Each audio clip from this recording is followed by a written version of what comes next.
Good evening, everybody. I was going to make this a fairly short session, thinking there wasn't a whole lot of good charts out there, but there's a bunch of good charts out there. So we'll kind of walk through this as kind of a review of what we were looking at over the past year. And let's see if I can make this small enough. Ever since this run right here, market's been moving pretty much sideways. But we had this little J-hook breakout. There must have been another. Why is suddenly going back that far? Oh well. But never try to project too far out in the future, because we can't ever tell what's going to happen. But on an overall review, this is wave one. This is kind of wave two. Now they've broken out into new highs. At least the anticipation would be that this wave right here and this wave right here might be equal, which would imply there's going to be a lot more upside in this current trend. Now today we saw things back off, but I wouldn't put too much relevancy, I guess is the right word,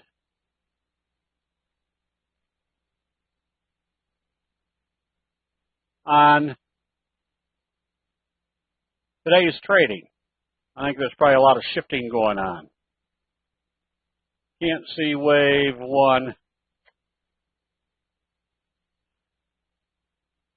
Oh, just the fact it's, I don't know how to do it.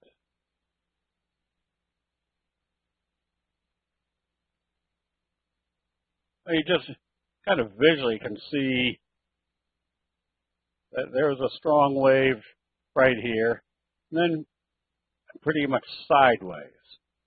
I don't know how to, pointer tool. There. Razor, defines pitchforks trend.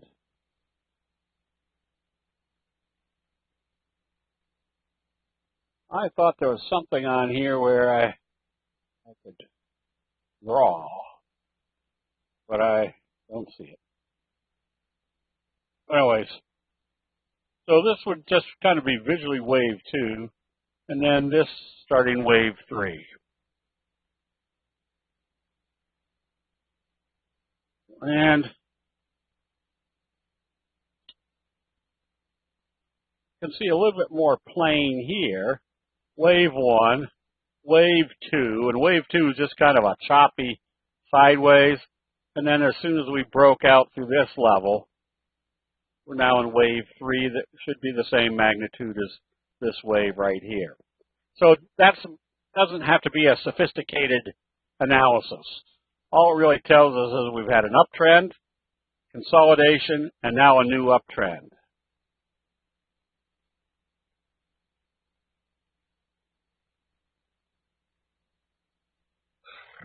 What was I going to do with that?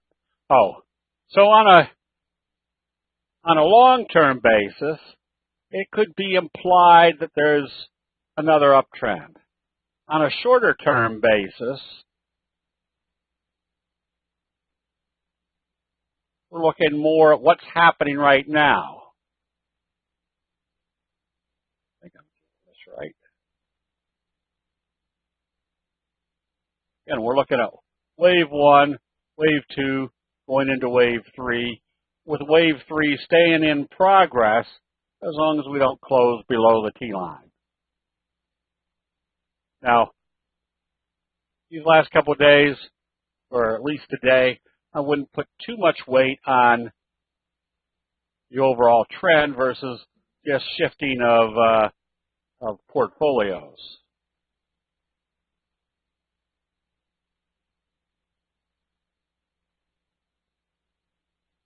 All right. Just because I haven't done this, I'm going to take a quick look at some of the futures. This is crude oil, which is still moving up nicely. If you look at this on a much broader scale, you can see where the potential target could be up here. But that kind of, hold on for a second.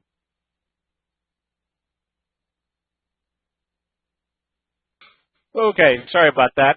That was Nurse Cratchit having to come down the steps to tell me that they were having a Nerf war upstairs and they were closing my door just to make sure you didn't all have to listen to it. So there's crude oil. It's a transportation index. Still kind of junky, but you can see what it's doing. It's a slow curve to the upside.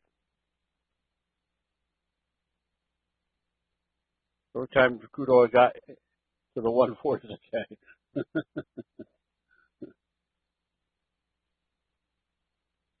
Yeah.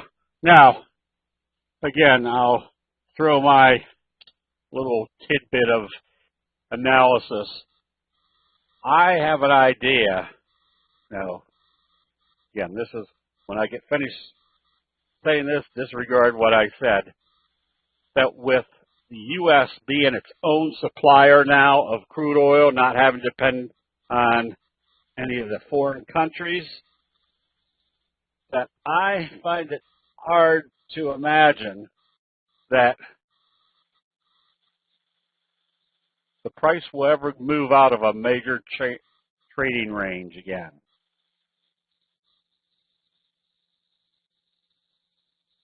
Just because anytime the price goes up, I would imagine we have enough manufacturers in the U.S.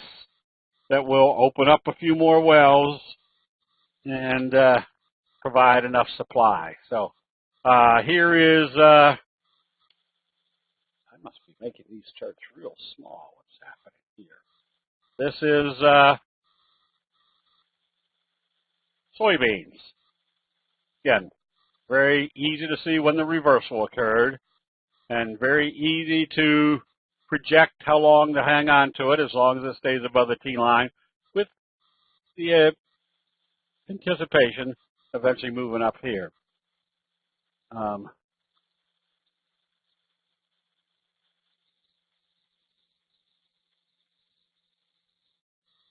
I'm trying to think of what else. I was goofing around with lean hogs today. You can see what type of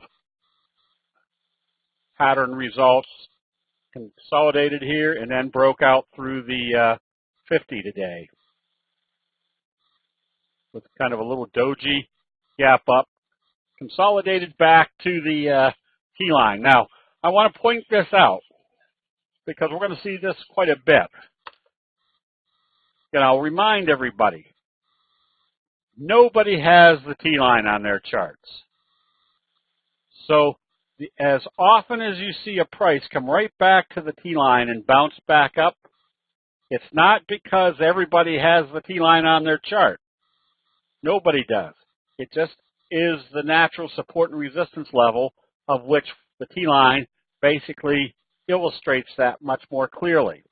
So when you do see the fact that they come down and hit the T line and bounce back up, that's just that much more evidence that prices hit a natural support level and that the bulls step back in again. So that should be a little bit of added credibility of support.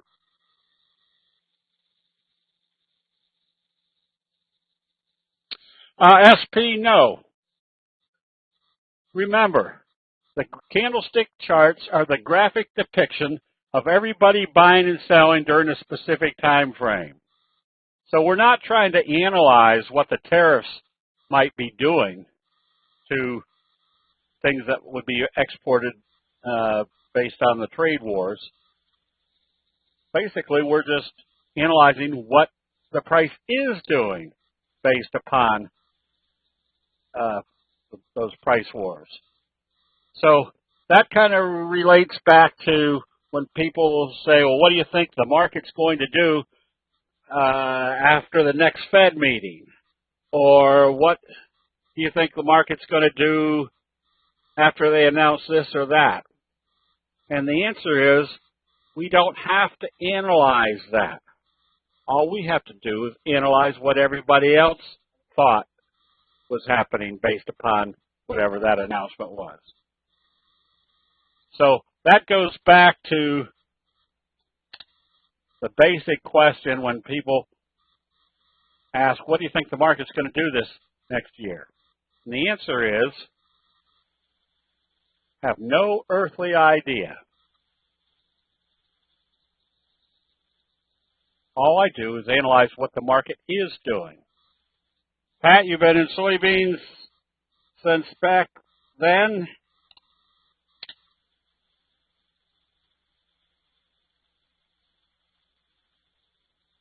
Right about in here? Good.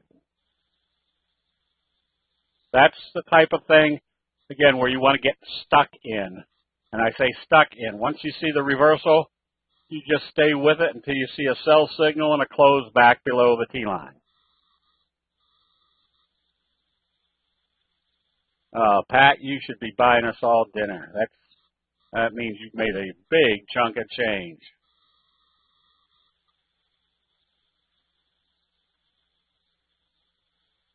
Let's see, run more, and then we'll get back to the stocks. So if I look at a chart like this is live cattle.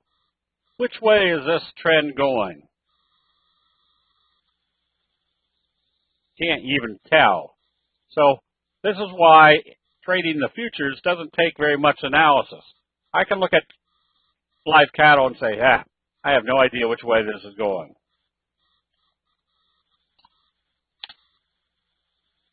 I can take a look at wheat and say, at least we've got a trend in this direction.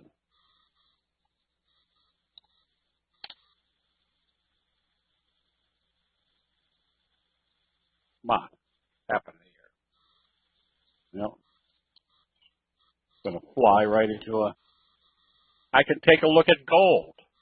Say, I can see a pattern here. So I can still trade things knowing that some charts are great and other charts say, I'm not going to trade this, let's move on to something else. Okay, so with that, let's get back to the patterns. Made big money on Maxar today because we saw the fry pan bottom setting up. We are buying over here, holding on to it. And this is where if I see something like this, and I know the probabilities have now just gone dramatically in the correct direction, that's where I can pretty much say, all right, I'm going to buy some calls right in here because I know I have a high probability trade. I can't remember what I bought the calls for, but they were huge profits today. So I have two alternatives right here. I say two alternatives, two factors. One, it's going to do this, or two, it's going to back off and I close out the trade. Again, going back to the sage advice that you cut your losses short and let your profits run. So that same scenario, just applied that to Luckin. We could see the pattern setting up. People have been discussing this one now for a week in the chat room. And this is a good time to be buying, or at least what do we expect coming out of a fry pan bottom? An exuberant price move. It can be a gap up. It can be a big, huge day. All we really want to see is that once they got to this breakout level, they were jumping in with great enthusiasm. And that's exactly what we want to see coming out of a fry pan bottom. I'm going to go through some of the positions that we have, like the breakout here of PVG. Got some IC. because you had a kind of a doji sandwich breakout at this level. You had a J-hook type pattern at this level, and now you've got another J-hook type pattern setting up.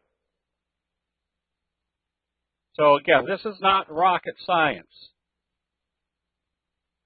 Gary, where was the best time? Probably right in here, or even right here. That if you were buying on this day, you needed to see it open positive the next day. If you didn't see it open or buy on this day, you saw the bullish Harami, then you could have been buying on this day.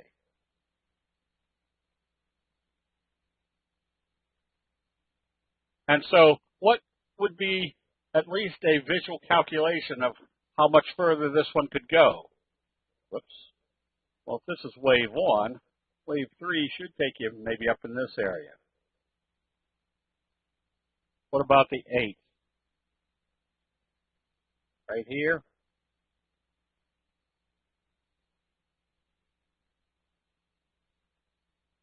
Let's see, that's the 9.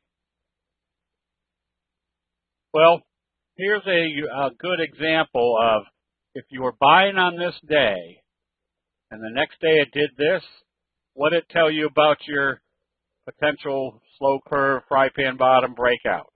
Didn't work. You close it out. Then it came back up. Was that really a buy signal? Not really. But what it told you was well, maybe this trajectory is still in progress.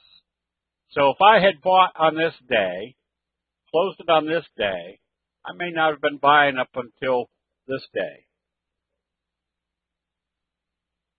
Again, this is because of your visuals. How far down did I go? Okay. We also recommended ARAV because you can see what's setting up. That J-hook pattern. Let's get rid of this. You had a bullish engulfing, kind of a spinning top. Now you've just broken out through this level, but what was the significance of today's trading? Look where it bottomed out, pretty much right smack dab on the T-line. Now, this is where you should be taking advantage of this information. Once again, I'll reiterate, nobody has the T-line on their chart. And this is the most powerful aspect of candlestick analysis, as far as I'm concerned. That if the candlestick formations are the graphic depiction of human nature, and we've kind of already tested and analyzed that the T-line acts like a natural support and resistance level of human nature, when you combine those two, you've now got an extremely high probability combination that you can pretty much calculate which direction investor sentiment is going. Based upon individual signals, based upon the accumulation of signals to create a pattern, and then the T-line enhancing that prospect. TPTX, still in an uptrend, still hasn't been able to close below the T-line.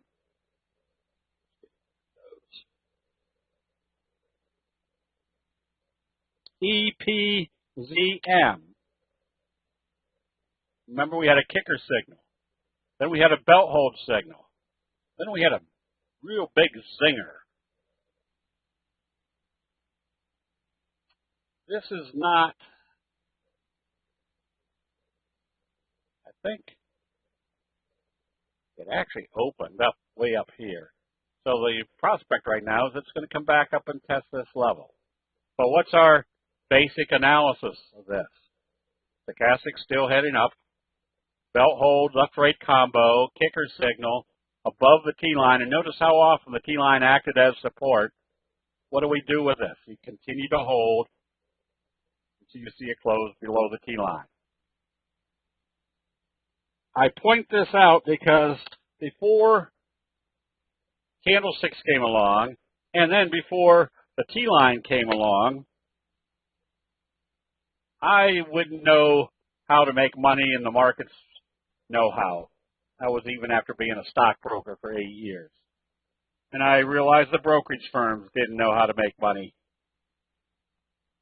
But when candlesticks came along, if you just are convinced of the common sense that's built into it and the probabilities that are built into it, I keep telling people I was the worst investor in the world prior to candlesticks. When candlesticks came along, at least I stopped my bleeding and very quickly became convinced that the signals work. And that was from my own observations with the reinforcement of the fact that these signals are still around after 400 years. If they didn't work, we wouldn't be looking at them today. So whiting, this is where we can make our assessment of what to be doing in a trend. Kind of a bobble breakout, a little bit indecisive up here, came back to the T-line. At least now we have a very solid rule to tell us what to do. It better open positive and trade positive to stay in it. If it opens lower, you close out the position. What can we assume at that point? Well, when it came through the resistance level, it's coming back to test it as support. Now, if it does support, now what do we got going on? Well, we got everybody and their brother seeing that it supported. That's when you want to start buying, because more than likely it's going to go to the next resistance level. So these are just simple things that we can utilize because the information is already built into the charts, and we have a much more clear anticipation of what a price move is going to do based upon knowing what usually happens as far as a candlestick pattern or signal.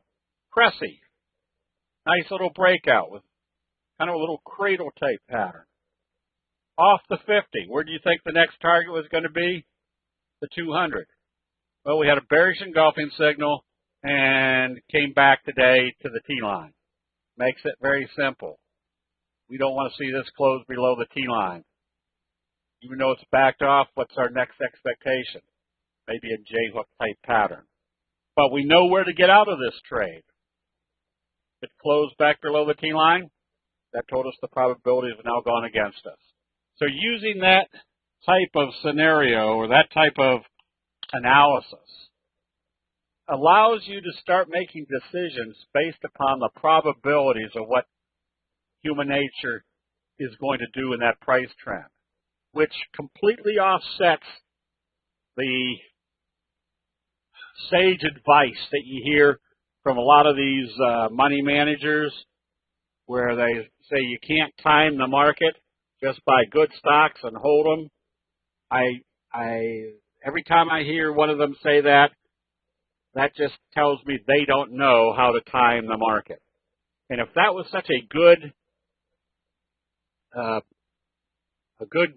philosophy or good trading strategy, I'd sure hate to be buying the heck out of the market in 2007.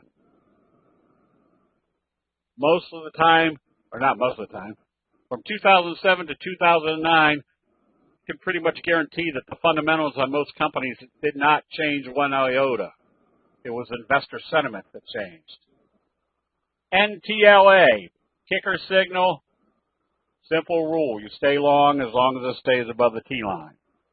Now, other charts, kicker signal, what's this telling us? Not very much right now. Not going in any direction. So if you're looking at this chart, and this is just kind of a very simple analysis, which way is this price going? Well, to me, it's going absolutely nowhere. So why sit with a position that you can see visually it's going nowhere? We don't know whether it's ready to go this way, or this way. Close it out and move on to something that has much better probabilities.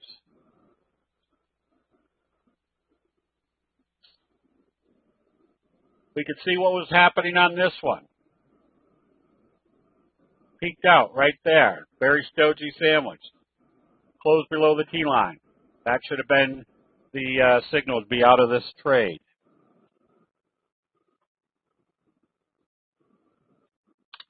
Twitter. Indecisive, let's make this bigger. Indecisive, bearish left-right combo, hanging man. If it opened lower, where do you think it was going? Back here. Now where do you think it's going? Well, if it opens positive, you still have an uptrend. If it opens lower, it's probably coming back to test the resistance level to see if it's going to act as support. But the probabilities tell us potential sell signal, confirming the sell signal, confirming stochastics rolling over. Is there any good bullish prospects to be in this trade? If the answer is no, go find something, take that money, and go find something that looks more like this.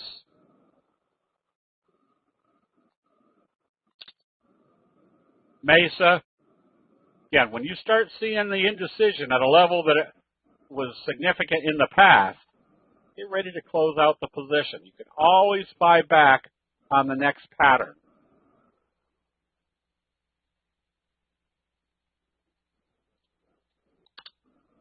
MGNX. So this little exercise right here is to kind of amplify the fact that things don't go up forever. We want to look for the times to take profits and move our money from a high or a low prospect level back to something that has a high prospect level. So part of your investing is not only knowing when to get into a trade, but knowing when to get out of a trade. And the nice thing about candlestick analysis, at least for me, is that every single day, I'm going to find 3, 5, 10, 15, 20, 30, 80 good charts to invest in. So if I've got one that's looking a little bit doubtful, probability is starting to go against me, I'd rather move out of it and go move it into something that's going to improve my probabilities. So these are just a few that over the last few days, it was time to take profits and move on to something else. This is iRobot. Now, that same analysis going into the biggies, Apple, just a very simple analysis. When it broke out through this level, what do we got going on? Not only staying above the T-line, it's pretty much staying above the 3T line. And notice what Apple did today. Came right back to the T-line. Now, I point that out because that's not a coincidence. That's just the natural support and resistance level that we have the ability to recognize versus people that don't have the T-line as an indicator or a confirmation support level. Don't know what actually is happening there. This just adds credibility that Western Digital, backing off today, where did it back off to? Right smack dab to the T-line.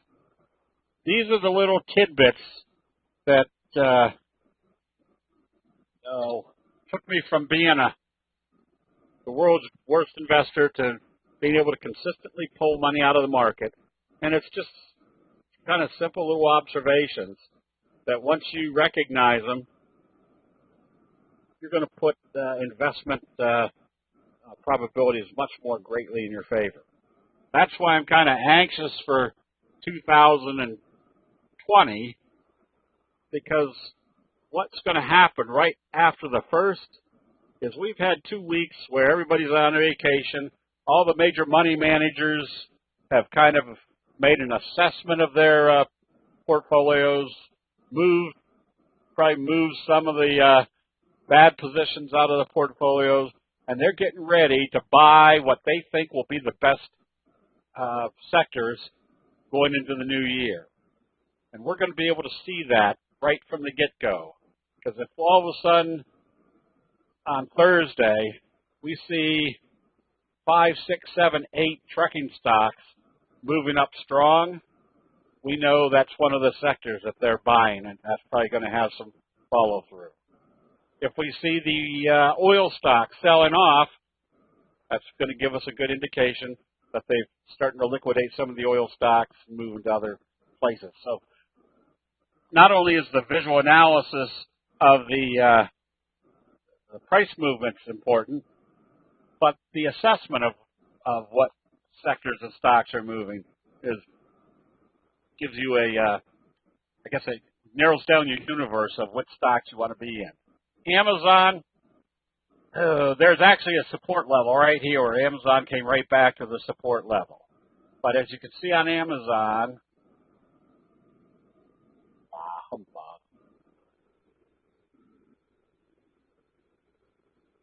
when it broke out, I don't know whether I can do this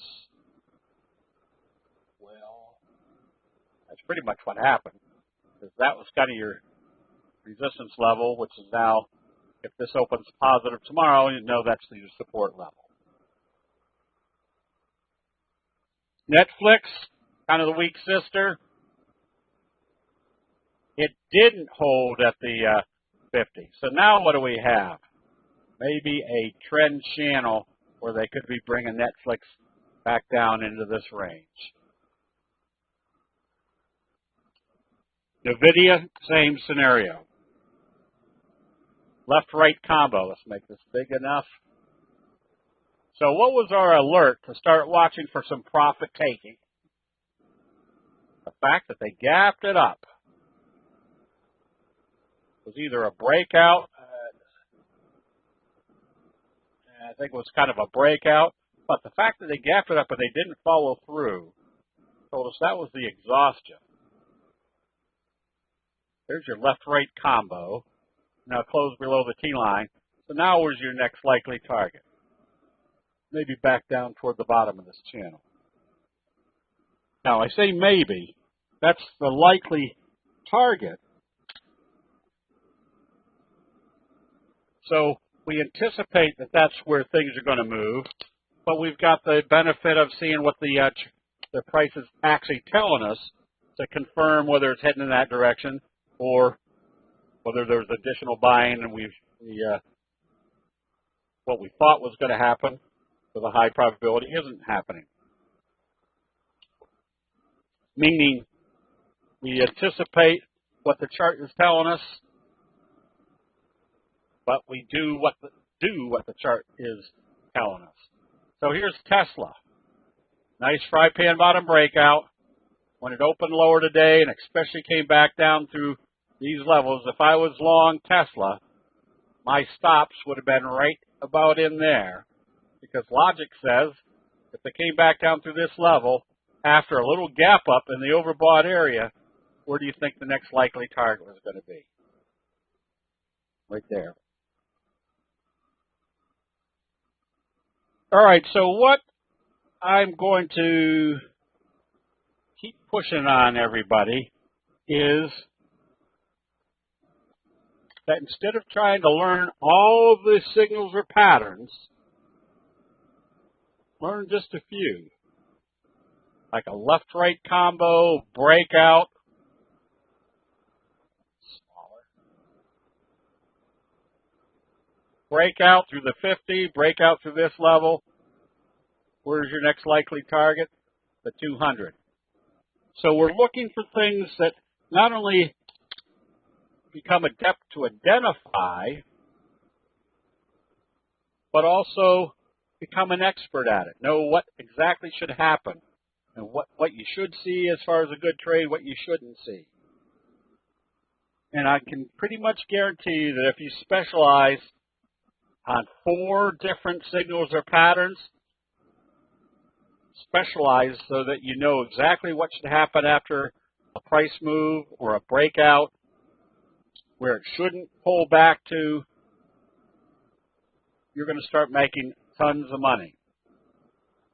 Now, that doesn't mean you disregard the rest of them. You always be aware of what the other signals and patterns are doing or telling you, because they may be incorporated into the trades that you have set up based upon recognize a strong reversal. So right now, if you look at PSNL, you can see the potential bubble breakout with a Morningstar signal. This one can be bought on positive trading tomorrow. Macy's.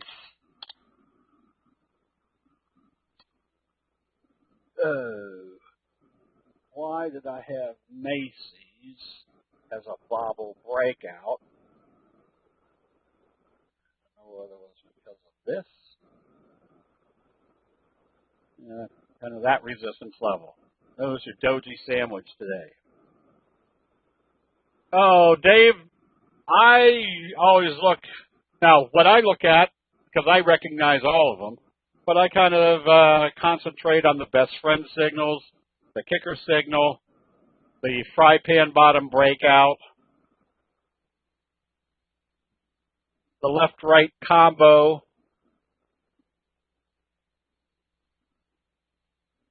but you might become an expert or become adept at the belt hold or the J-hook pattern breakout,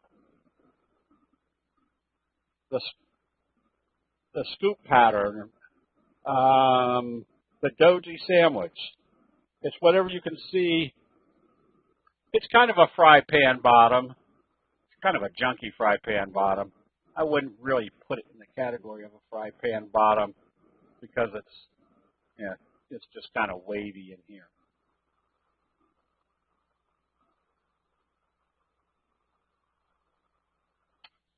Here's another tidbit. If you see a big price move, like we saw yesterday, what's today? Saw Friday on Michaels, big, huge move. Now, I'll go into this real quick. On a big, huge move, should you be buying here, buying here, buying here, buying here? Well, if you go to your 10-minute chart, might be buying here, might not be buying here, might be buying here, might be buying here, might not be buying here, but would be buying here. And when do you start taking profits? Well, if you're up that big, you start taking profits when your 10-minute chart comes back below the T line. You can always buy back. Now, I often point out that this was up 35% or something, 38% at one time. If you just keep in mind that most people are happier than pigs in doo-doo if they can make 10% return on their portfolio in a year. If you've got a situation you've bought here and sold out here for 27%, take the money and go someplace else. The other tidbit, though, is after a big price move like this, what is anticipated from that big price move? That there was something great happening that's going to continue that trend up. If they can open it and start trading down, you want to close it out as fast as possible. Because that pretty much tells you could have been pushing on short covering, all sorts of things. But it's not there. And the probabilities are that if they open lower and start trading lower, you've got a 90% probability you want to be out of that trade immediately. When do you want to get back into this trade? When it comes back up through the close of the day that the big price move occurred. So I have a lot of people say, well, when should I take profits or when should I get out of this? I get out if I've got a big, huge move and use the 10-minute chart. I sold half the position up here and sold the other half right here. Because I was waiting to see if they were going to take this up again. The fact that they didn't close out the position. Made good money, I'll go on my merry way. Kind of a cradle type pattern. Now, it's not a cradle because it's not sitting at the bottom of a trend. So what is this? This is more of that series of dojis. So that's still a good buy signal. That if it opens positive tomorrow, where do you think your next likely target's going to be? The 200. GTT, good chart. Bullish engulfing, back up above the T line. Wave 1, wave 2. Notice on the pullback how dramatic Well, not so much, yeah, you could consider it a bobble, but I was just going to say, with all these dojis, how forceful was the selling? Obviously not very forceful, very indecisive. So when you got to the bottom or the next support level, in this case the 34, that was telling you, all right, they're not selling off very hard. Let's watch for the next buy signal.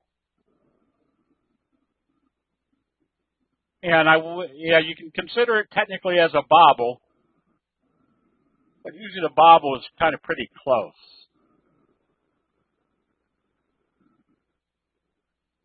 Oh, on BE. After all that. Well, not really a bobble. Nah.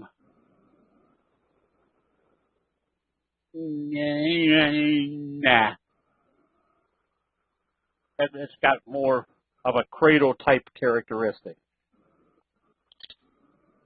Briggs and Stratton. There's your proverbial setup. And I think I called this on the basis of, look at this, opens here, closes here. What did it do today? Opened above the previous day's open and went positive. So you've got a J-hook pattern with a trend kicker breakout through the 50, kind of a fry pan bottom. Price still got some more upside.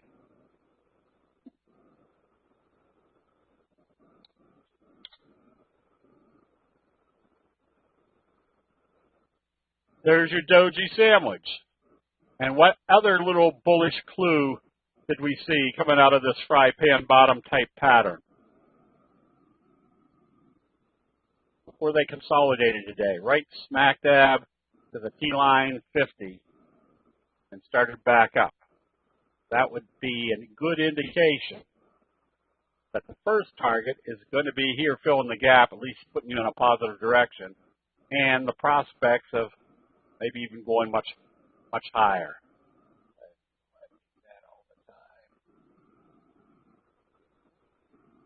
Yeah, you got, looks like another gap up in this area. So got some good upside potential on this one because of the doji sandwich breakout.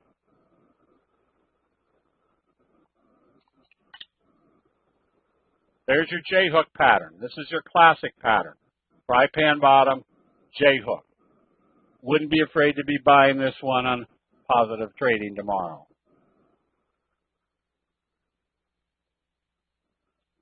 And EQT.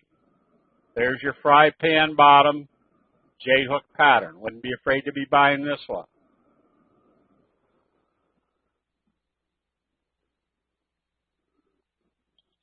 Cree.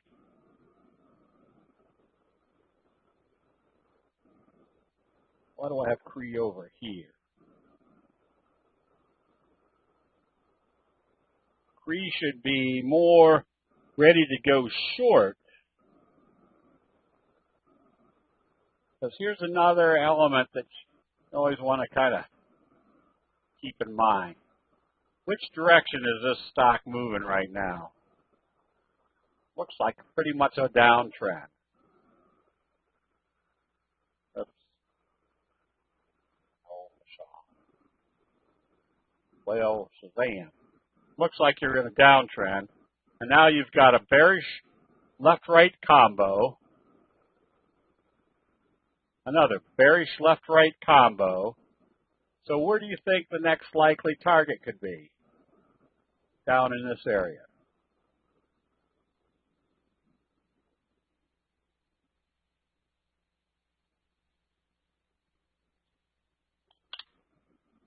Ego, one of your gold stocks, kind of a bobble breakout. Ampy. Here's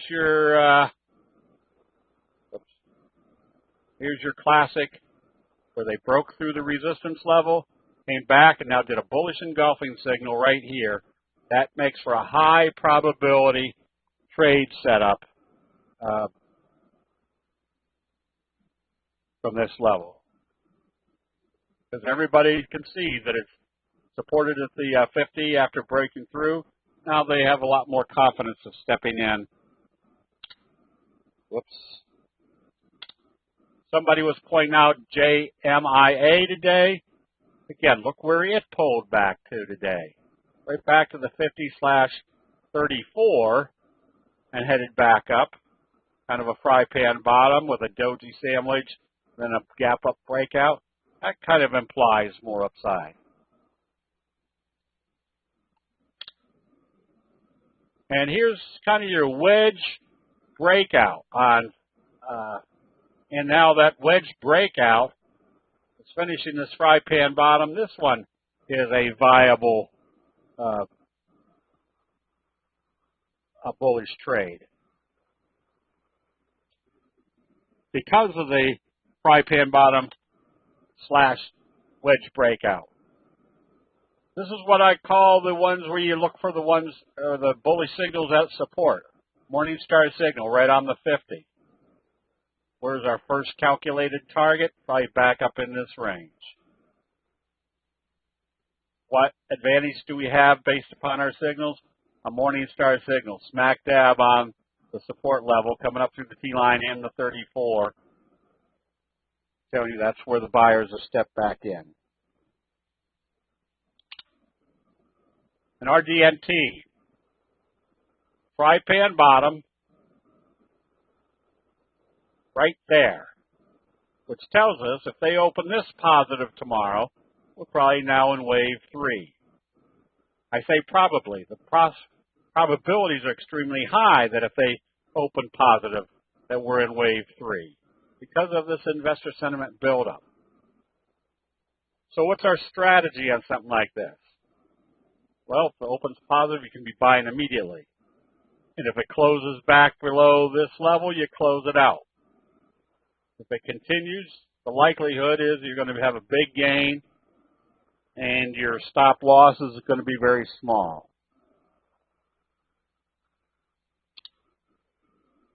And Dix, same scenario. Right there on a slow curve. What do we got going on right now? At 45 degrees. So you can stay long or even be buying this one on positive trading as long as it stays above the T-line. Burlington, another one that's at a crucial level. A little Morningstar type signal holding up above the T-line. You get ready to buy this one on positive trading. On the other side, things like Twilio. This is what you want to be aware of or be adept at.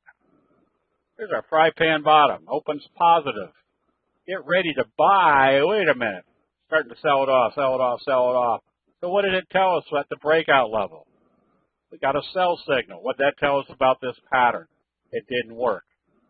Now we got a bearish engulfing signal, and it closes lower. What's that done to the whole trajectory?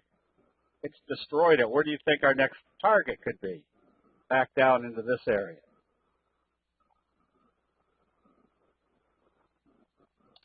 Roku. Evening star signal right at the 50. Comes down through the ice, fails at the ice. What do we call this pattern?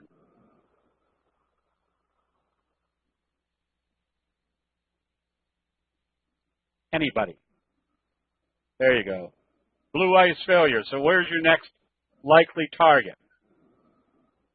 Down here at the 200.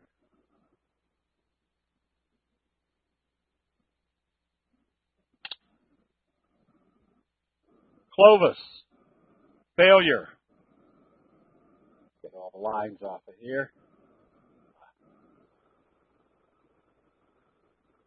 Where's the next target? Probably the 50. So I always try to have a few short positions in an uptrend just to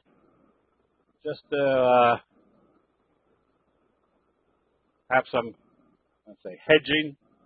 So look at our shooting star, doji, hanging man, failure. Where's the next target?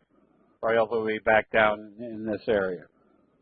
So it's always good to have a few short positions on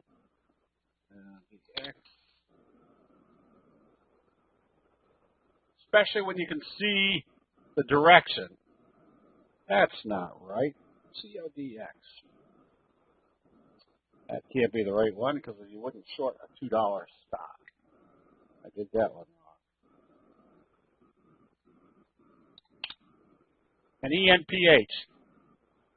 Bearish left-right combo confirmed.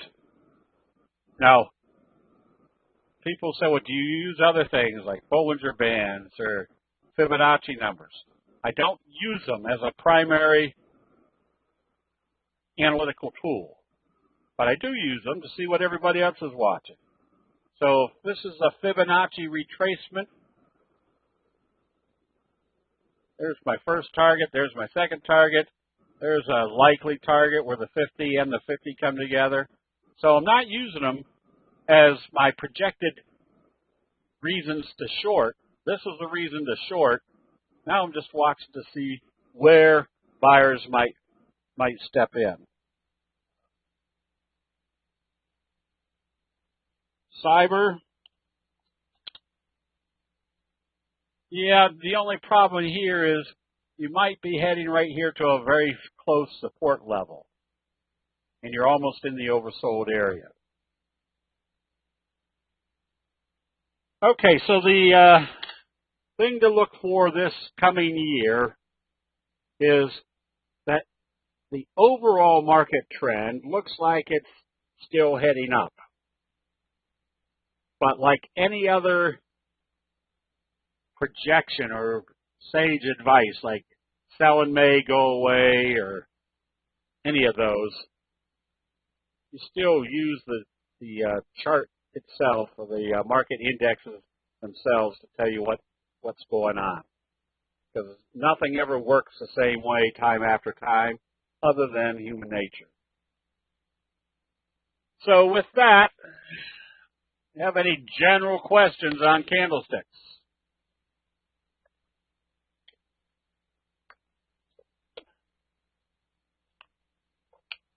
If not, Jim, go ahead and do the double line. And in 3.6 seconds, do the next double line.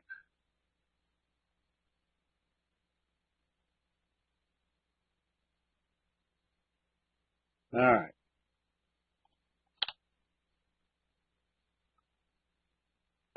Dover, nothing here of any great consequence. All you can do is stay long. Royal Caribbean, stay long. Just use the T-line as your stop. Momo, stay short. You're in the oversold area, so if I was short, I'd have a safety stop at today's open. And Disney, stay short with the anticipation they're heading for the 50-day moving average. GameStop, that's not a real good-looking chart. It's moving sideways. If you're going to buy, it definitely needs to break out through the 200.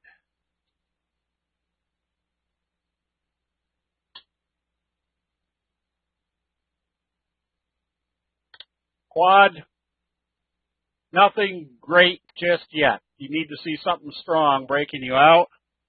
Intelsat, same scenario. It's setting up as big fry pan bottoms, but I'd be ready to buy this if I saw some strength coming in with the pattern setting up. AAOI, you just stay long as it stays above the T-line. ARLP, another one that has to get through the 50 before really going after it with any great resiliency. Right now, I wouldn't be long or short this one. ISRG, this one should have been closed out today. First of all, you're right about the same level it topped out before. You had a hanging man, doji, and then a close below the T-line, stochastics rolling over. You could go short if you wanted to be aggressive, but I don't know whether this market is going to, I still think this market's still got a few more days of upside in it, because there shouldn't be too much tax selling tomorrow since there aren't that many losses this year. FedEx, if you're short, stay short. If you went long, remember you hear me often say, we'll see what it does once it gets to the T-line. Well, you saw what it did. It did an evening star. You should have been back out. IBM. Yes, you can short this one on the open. Here you can see what's happening. It's been in a downtrend for a while.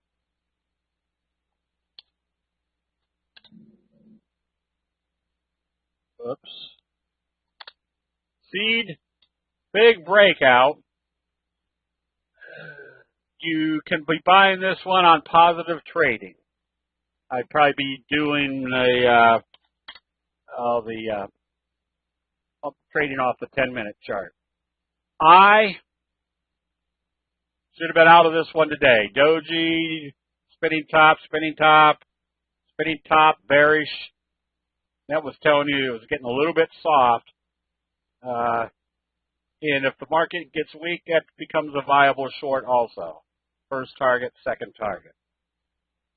Then the other one, IG, had a nice breakout today. And where did it break out? Right there. So this is why the fry pan bottom becomes a very viable trade setup. Snap. Slow uptrend. It almost looks like it's hit a resistance level.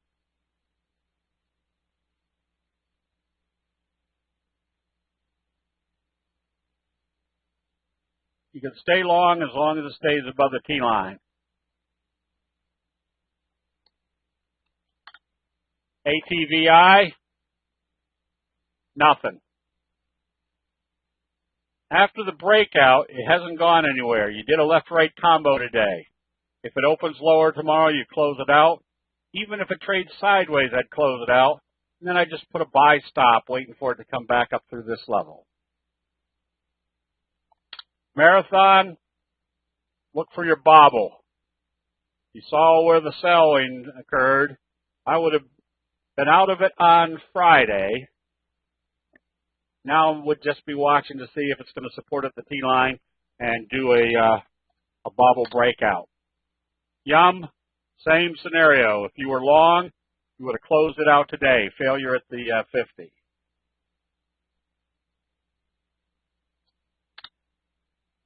Discovery would have closed this one out today. Anything that closed below the T-line today would have been closed out. iRobot would have been closed out today. Now it has the prospect of coming back to test the 50 to see if it's going to act as support. That one pulled back exactly where you thought it would pull back, to the T-line.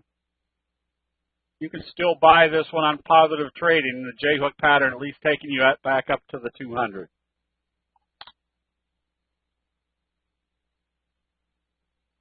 AM, stay long as it stays above the T-line. Yes, I would be buying a few things because if remember, the signals and patterns are the accumulative knowledge of everybody buying and selling during a specific time frame. And if they're buying or selling, it's because they still know, or everybody knows, that tomorrow's the last day of this year. So they're buying or selling for some reason. So if I've got a good-looking chart, yeah, I'm going to buy it because the time frame doesn't matter. And we don't know what January 2nd is going to bring. But if they're buying going into the close, doesn't mean they're too concerned about what's going to happen after the first of the year.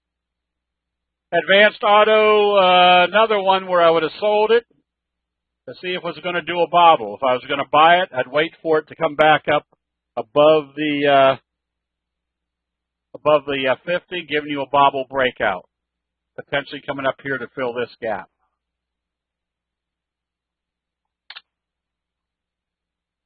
And DRI, if you were short, you covered your short today. If you didn't cover it over here, but you're in the oversold area, I wouldn't be going long just yet. Want to see more confirmation but I wouldn't be short anymore at this point. Melly, you should have been out of this one today.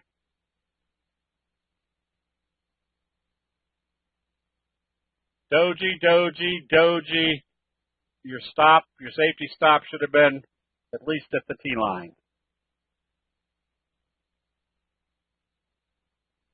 Jules, usually they're selling off at the end of the year to take advantage of their losses.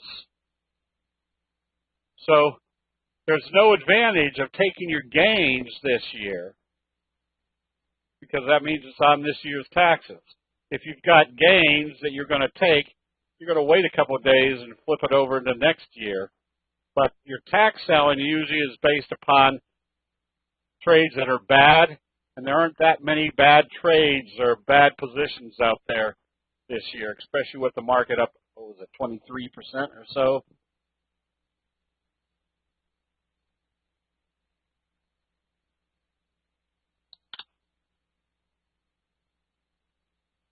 Did I do that wrong? Ooh, that's a toughie, oversold.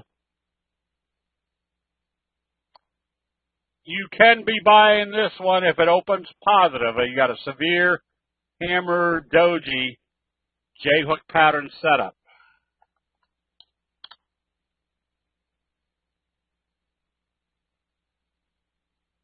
Bed Bath & Beyond, all you can do is stay long. Zum, you can be buying this J-hook pattern. Ron, what is that? Dexcom.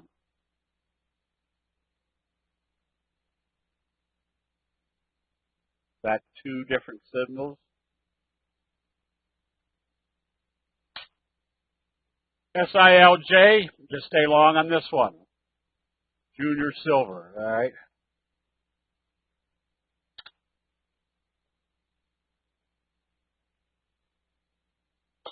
And CNX, get ready for the doji sandwich, not the doji sandwich, the J-hook pattern on positive trading on this one. PPL, same scenario. You can be buying this one on positive trading tomorrow. Patterson, nothing yet. If you're long, you can stay long. If you're thinking of buying, get ready for the bobble breakout up through the 50 or the 200. NIO, get ready for positive trading tomorrow. And UVX Fly, you can get ready to start buying this one.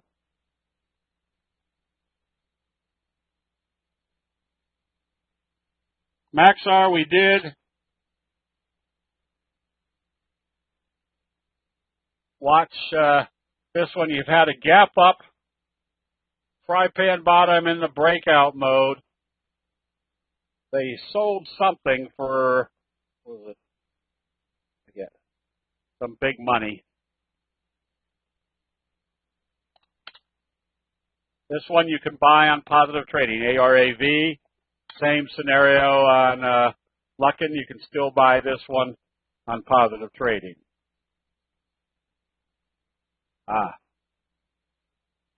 EXCM. Nothing. Which way is this going? Absolutely nowhere. I'd be looking at something else. Okay. Tomorrow's the last day of this decade. Geesh. This seems like a couple of years ago we were worried about what the year 2000 would do to the computers. So with that, everybody have a good evening. We will see you bright and early tomorrow morning. We'll see you then.